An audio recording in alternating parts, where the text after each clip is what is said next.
y que la sociedad lo sepa. La semana pasada se dio a conocer el índice de pobreza. En número real, según el INDEC, 25 millones de argentinos son pobres, que en porcentaje sería el 70% de pobreza.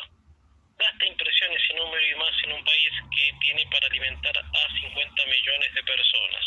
Realmente una calamidad, pero ¿qué es lo que la sociedad argentina debe saber? Ahí estamos. El presidente Javier Milei en declaraciones dijo: soy bueno como economista, pero no hago magia. Así se refería el mandatario a la cifra mencionada de pobreza. La pobreza estructural viene por la falta de trabajo. Mucha gente que vive de dádivas es considerada pobre porque no alcanza a cubrir sus necesidades básicas y hace mucho no tiene un empleo formal. ¿Y por qué no hay trabajos genuinos?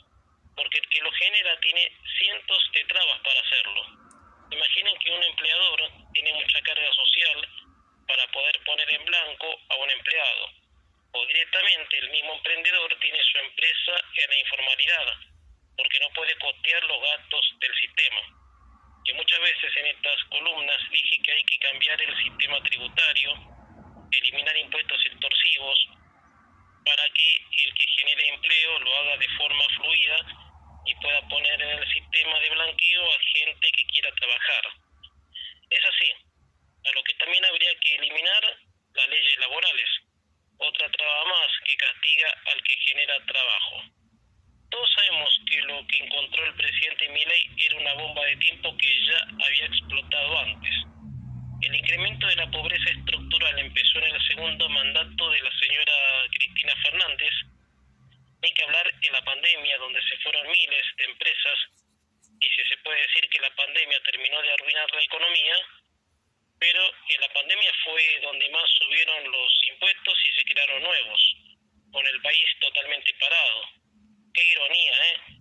Y bueno, acá voy a la postura de Milei, donde dijo ser un economista y no un mago.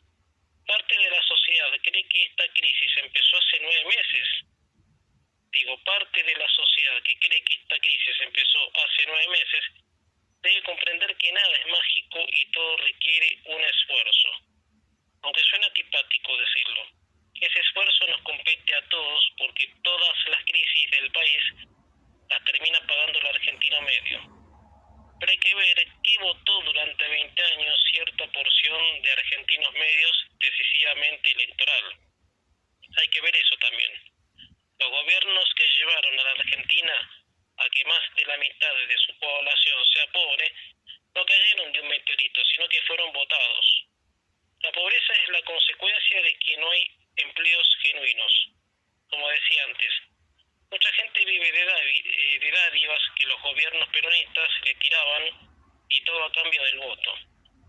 Lamentablemente, con ciertas maniobras del peronismo, la cultura del trabajo se perdió y mucha gente se conforma con las migas que les tiraba el jerarca iluminado. En conclusión, un país sin trabajo es un país pobre. Un país pobre es un país condenado al atraso y con magia no se sale.